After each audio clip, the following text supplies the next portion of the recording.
வணக்கம். இது அபிஸ் சேனல். நண்பர்கள் இப்போ நம்மளுடைய வீடியோ பார்த்துட்டு இருந்தீங்கன்னா, கீழ வந்து ஜாயின் அப்படின்னு சொல்லி பட்டன் இருக்கும். ஸோ நண்பர்களுக்கு விருப்பம் இருந்தால் அத கிளிக் பண்ணி, அது என்னென்ன அட்வான்டேஜ்லாம் இருக்குன்னு பார்த்துட்டு, உங்களுக்கு பிடித்திருந்தால் நீங்கள் இணைந்து கொள்ளலாம். மாசம் ரூ. 29 வந்து சார்ஜ் பண்ணப்படும். ஸோ விருப்பம் இருப்பவர்கள் கிளிக் பண்ணி ஜாயின் பண்ணிக்கலாம்.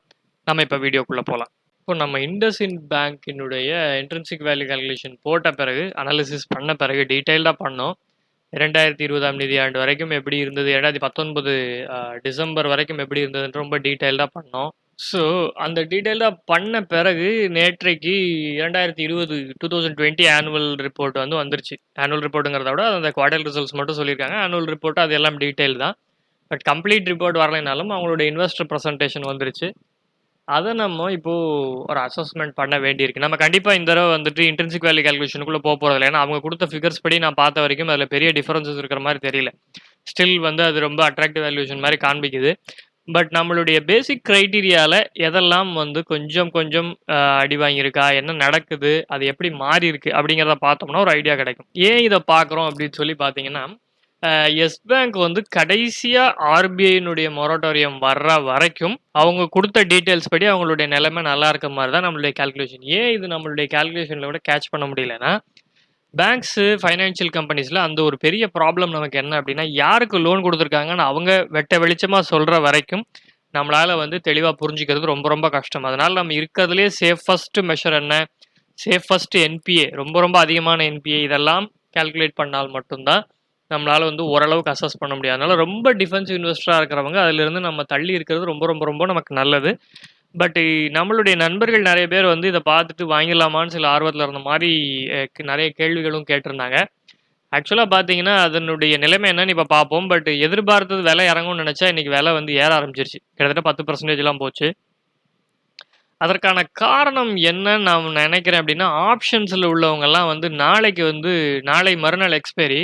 ஸோ கவர் பண்ணுறாங்களோ, அந்த இதை வந்துட்டு முடிஞ்சதை வந்துட்டு கான்ட்ராக்டை க்ளோஸ் பண்ணுறதோ, இது அது மாதிரியான விஷயங்கள்னால இது வந்து நடக்குதா, என்ன ஏது ஃபியூச்சர்ஸ் கவர் ஆகுதா என்னன்றது எனக்கு ஃபுல்லாக புரியல.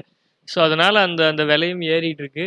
பட் ஏறினாலும் நம்ம அதை பற்றி கவலைப்படுறதுங்கிறது ரொம்ப குறைச்சலாக தான் இருக்கும். நம்ம வந்து ஆக்சுவலான டீட்டெயில் என்ன அப்படிங்கிறத பார்க்கலாம். இப்போ 2020 வந்து இங்கே சேர்த்தாச்சு. 2019 வரைக்கும் நம்மக்கிட்ட டேட்டா இருக்குது. அதை தனியாக இங்கே சிஏஜிஆர் என்னன்னு பார்த்துருக்கோம். 2019லேருந்து 20 எப்படி கூடியிருக்கு அப்படிங்கிறதையும் இங்கே சேர்த்துருக்கோம். முதல் விஷயம் காசா ரேஷியோ. காசா ரேஷியோ 50% இருக்கணுங்கிறது நம்மளுடைய எதிர்பார்ப்பு. அதாவது Q1 ஐ மீன் அந்த Q4னுடைய முடிவில் 2019 நம்ம பார்த்தோம்னா 43% இருந்தது. பரவாயில்ல, ஓரளவுக்கு நெருக்கத்தில் இருக்குது அப்படின்னு நம்ம நினச்சோம். இப்போ இன்னும் 3% குறைஞ்சி 40% ஆகிப்போச்சு. அது 84,000 கோடியாக இருந்தது 81,000 கோடியாக குறைஞ்சி 40% ஆயிடுச்சு. ஸோ மிச்சம் இருக்க 60% டெபாசிட்லேருந்து வந்திருக்கு, மற்ற டெபாசிட்ஸ்லேருந்து. ஸோ இதுவே ஃபர்ஸ்ட் நமக்கு வந்து ஒரு கொஞ்சம் அதாவது நம்பிக்கை வந்து குறைக்கிற மாதிரி இருக்குது. பட் இது வந்து பெரிய ஃபேக்டர்னு சொல்ல முடியாது. ஆனால் காசாவினுடைய இது வந்து குறைஞ்சிக்கிட்டே வர மாதிரி தான் தெரியுது. 43, 41, அப்புறம் 42 கொஞ்சம் வந்தாலும் கடைசியில் 40 அப்படின்னு சொல்லி முடிஞ்சிருக்கு. கரண்ட் அக்கௌண்ட், சேவிங்ஸ் அக்கௌண்ட் அதுவுமே கொஞ்சம் கீழே இறங்கி தான் முடிஞ்சிருக்கு. Q4 ஃபைனான்ஷியல் இயர் 19 வந்து 15% இருந்தது, இப்போ 1% இறங்கிடுச்சு. அதே மாதிரி இவங்க வந்து 28% இருந்தது, 2% இறங்கிடுச்சு. ஸோ பேசிக்கலி காசாவினுடைய வேல்யூ வந்து குறைஞ்சிட்டு வருது. அடுத்த விஷயம் டெபாசிட்ஸ் வர்சஸ் பாரோயிங் சிஏஜிஆர். இது ரொம்ப ரொம்ப ரொம்ப இம்பார்ட்டண்டான ஃபேக்டர் நம்ம பார்த்தோம். எவ்வளோ டெபாசிட் கூடுதோ அதே அளவுக்கு பாரோயிங்ஸும் கூடுச்சு அப்படின்னு சொன்னால் ஓரளவுக்கு பரவாயில்ல அப்படின்னு நினச்சோம். பாரோயிங்ஸினுடைய சிஏஜிஆர் அதோட குறைச்சிருந்தா இன்னும் நல்லது.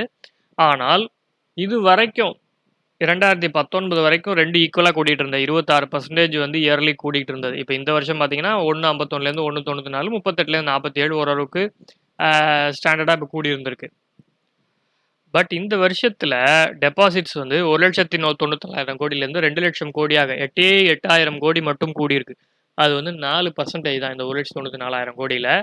பட் பாரோயிங்ஸு 47,000 கோடியிலேருந்து 60,000 கோடி ஹெவி ஜம்ப் ஒன்று கொடுத்துருக்கு 13,000 கோடிக்கு. அது 28%. ஸோ பாரோயிங்ஸ் அவங்க கூட்டிகிட்டே போனாலும் டெபாசிட்ஸை அவங்களால அட்ராக்ட் பண்ண முடியாமல் பாரோயிங்ஸ் மட்டும் கூடியிருக்கிறது நமக்கு அவ்வளவு ஒரு பாசிட்டிவ் சைன் இல்லை. ஒரு நம்ம ஏன்னா ஏற்கனவே நம்மக்கிட்ட டீட்டெயில் ப்ராப்பராக கிடையாது.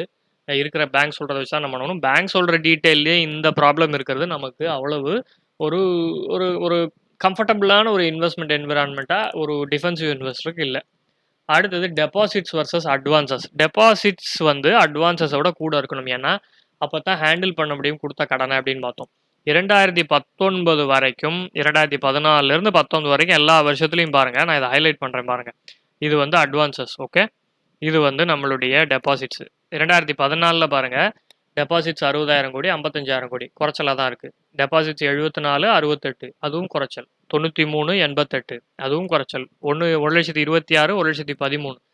பட் இந்த வருஷம் 4,000 கோடி இங்கே வந்துட்டு கொஞ்சம் 4,000 கோடி வந்து அட்வான்சஸ் கூடிருச்சு. இத்தனைக்கும் இந்த வருஷம் அட்வான்சஸினுடைய க்ரோத் பாருங்கள், வழக்கமாக 28% இருக்கிறது வந்து 11% தான் அந்த க்ரோத், அட்வான்சஸினுடைய க்ரோத் இருக்குது. ஆனால் டெபாசிட்ஸ் 4% தான் இருக்குது. அப்படி இருந்தாலுமே இந்த அட்வான்சஸ் வந்து டெபாசிட்ஸோட கூடிருச்சு. அது நமக்கு கொஞ்சம் பயம் தரக்கூடிய ஒரு விஷயமா இருக்குது.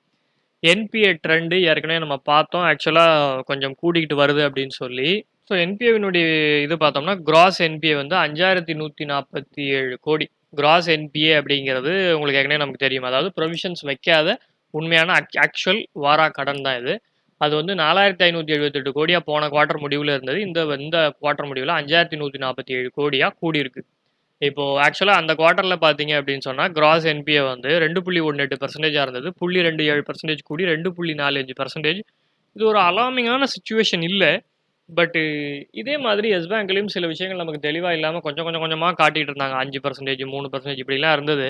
திடீர்னு அந்த சமீபத்தில் ஆர்பிஐ மொரட்டோரியம் எடுத்த பிறகு பார்த்தீங்கன்னா 7, 8 அப்படி பயங்கரமாக ஹெவியாக காண்பிக்க தொடங்கிருச்சு. ஸோ அந்த பயம் நமக்கு எப்போவுமே மனசில் கொஞ்சம் இருக்குது. நெட் என்பிஏ அப்படிங்கிறது ப்ரொவிஷன்ஸ் காமிச்சதுனால இருக்கும். ப்ரொவிஷன்ஸ் அப்படின்னு சொன்னால் இப்போ வாராக்கடன் இருக்குன்னு வச்சிங்களேன், அதுலேருந்து ஒரு பங்கு, அதுக்காக ஒரு பங்கை வந்து நம்மளுடைய வங்கியினுடைய கேஷ்லேருந்து ஒதுக்கிடுவாங்க. அப்படி ஒதுக்கினாங்கன்னு சொன்னால் அதையும் கழிச்ச பிறகு இருக்கிறதா நெட் என்பிஏ. அதாவது அந்த வாராக்கடனை ரைட் ஆஃப் பண்ணுறதுனா இந்த கடன் வரவே வராது அப்படின்னு சொல்லி அதை சமாளிக்கிறதுக்கு அக்கௌண்டிங்கில் எப்படி பண்ணுறது அப்படின்னு பார்த்தீங்கன்னா, ஆக்சுவலான அந்த நம்ம கையில் இருக்கிற பணத்தை வச்சு இது வரலன்னு சொல்லி ஒரு ட்ரேட் ஆஃப் ஒரு இது பண்ணுவாங்க. ஒரு மாதிரி ரைட் ஆஃப் பண்ணுறது, இந்த பணத்தை இதுக்கு சேர்த்துட்டோம், அதுக்கு இது சரியாக போச்சுங்கிற மாதிரி. அப்படி விட்டோம்னு பார்த்தீங்கன்னா நெட் என்பிஏவானு குறைஞ்சிருக்கு. ஆனால் அது வந்து நமக்கு அவ்வளவு ரொம்ப பெரிய விஷயம் இல்லை. ஏன்னா கிராஸ் என்பிஏங்கிறது தான் வராத கடன், கம்பெனி கொடுத்த கடன் வரல. அதற்கப்புறம் அதிலிருந்து ப்ரொவிஷன் பண்ணி கழிக்கிறது குறையிறதுல நமக்கு ஒன்றும் பெரிய அதாவது இன்வெஸ்டராக நமக்கு ஒன்றும் பெரிய நல்ல விஷயம் இல்லை. இந்த கிராஸ் என்பிஏலேருந்து ப்ரொவிஷன்ஸை கழிச்சா நெட் என்பிஏ அப்படின்னு சொன்னேன். அந்த ப்ரொவிஷன்ஸ் ஆனது போன வருஷத்தினுடைய முடிவில் 3,100 கோடியாக இருந்தது. இந்த வருஷத்தில் முடிவில் 4,600 கோடியாக இருக்குது. கிட்டத்தட்ட 1,500 crores, 50% of the previous provisions வந்து இப்போ 1,500 கோடி எக்ஸ்ட்ராவா இந்த ப்ரொவிஷன்ஸுக்காக ஒதுக்கியிருக்காங்க. அப்படின்னா என்ன அர்த்தம் அப்படின்னா, கொடுத்த கடனில் 1,500 கோடிக்கு இவங்க ரைட் ஆஃப் பண்ணுறதுக்கோ இல்லாட்டி இது வராமல் போனால் என்ன பண்ணுறதுங்கிறதுக்கான ஒதுக்கீடு இந்த இது 50% இன்க்ரீஸுங்கிறது it's not a normal amount, very huge amount. Anyways இவங்க ப்ராஃபிட் எல்லாம் கூடியிருக்கு எல்லாம் காமிச்சாலும் இந்த விஷயங்கள் நம்மளை கொஞ்சம் டிஸ்டர்ப் பண்ண தான் செய்யுது. இப்போ என்பிஏ ட்ரெண்டுக்கு அடுத்து நம்ம முக்கியமாக பார்க்குற விஷயம் கேபிட்டல் அடக்வசி ரேஷியோ. கேபிட்டல் அடக்வசி ரேஷியோ அப்படிங்கிறதும் நம்மளால் ஸ்ட்ரைட்டாகவே கால்குலேட் பண்ண முடியாது, பேங்க் சொல்கிறது தான் நம்ம நம்பி ஆகணும். ஸோ பேசிக்கலி அவங்க என்ன சொல்கிறாங்க, 31 டிசம்பர் 2019 முடிவில் பார்த்தீங்கன்னா 15.43 இருந்தது, இப்போ 15.04 இருக்குது அப்படின்னு சொல்கிறாங்க. அது வந்து கொஞ்சம் குறைஞ்சிருக்கிற மாதிரி காண்பிக்கிறாங்க. பட் இது வந்து லீஸ்ட் பிலீவபிள் நம்மளுடைய இது. ஏன்னா எல்லா பேங்குக்குமே அவங்களே சொல்கிறத நம்ம முழுமையாக நம்புறதுங்கிறது கொஞ்சம் கஷ்டம் தான் நமக்கு. ஸோ சிஆர்ஜி இதுதான் அந்த cash to risk weighted asset ratio, அது நல்லா இருக்கிற மாதிரி தான் பேங்க் சொல்லியிருக்கு. ஸோ அந்த க்ரைட்டீரியா நமக்கு வந்து ப்ராப்ளம் வந்து எதுவும் பண்ணலை. பேசிக்கலாக கேஷா ரேஷியோ குறைஞ்சிருக்கு. Deposits to borrowing deposit versus borrowing CAGR வந்து டெபாசிட்ஸ் 4 தான் கூடியிருக்கு, ஆனால் பாரோயிங் கூடியிருக்கு. பாரோயிங் வந்து 28% கூடியிருக்கு. டெபாசிட்ஸை விட அட்வான்சஸ் கூடிருச்சு. என்பிஏ ட்ரெண்டும் கொஞ்சம் கொஞ்சமாக கூடிக்கிட்டே தான் இருக்குது. ஸோ இத்தனை விஷயங்களில் இந்த கேபிட்டல் அடக்வசி ட்ரெண்டு அப்படின்னு அவங்க சொல்கிற ஒரு விஷயத்தோட மற்ற நாளுமே அவ்வளோ ஒரு கம்ஃபர்டபுளான ஒரு விஷயமா நமக்கு இல்லை. ஸோ பேசிக்கலி நீங்கள் இந்த நிலைமையில் இது இறங்குது இல்லாட்டி ஏறுது, அந்த ரிசல்ட் நல்லா கொடுத்துருக்கான்னு நினச்சி வாங்க போகிறீங்கன்னு நினச்சிங்கன்னா நல்லா வந்து இன்னும் அனலைஸ் பண்ணுங்கள். தயவு செஞ்சு கம்பெனியுடைய இருக்கிறதுலே ஒஸ்ட் கேஸ் சினாரியோலாம் எப்படி நடக்கும் அப்படிங்கிறதெல்லாம் அனலைஸ் பண்ணிக்கிட்டு வாங்குறதா இல்லையா அப்படிங்கிற முடிவெடுங்க. எங்களுடைய காணொலி பிடித்திருந்தால் லைக் செய்யுங்கள், ஷேர் செய்யுங்கள், சப்ஸ்கிரைப் செய்யுங்கள். இப்போ வந்து நம்மளுடைய ஏற்கனவே வீடியோவில் ஆரம்பத்தில் சொன்ன மாதிரி 2 சேனல் ப்ரீமியம் இருக்குது. ஒன்று வந்து நார்மலுக்கு, இன்னொன்று வந்து இங்கிலீஷ் மட்டும் வேணும்னு இருக்கிற நம்பர்களுக்கு. பிடிக்கிறவங்க இந்த ஜாயின் பட்டனை கிளிக் பண்ணி ஜாயின் பண்ணிக்கலாம். நன்றி, வணக்கம்.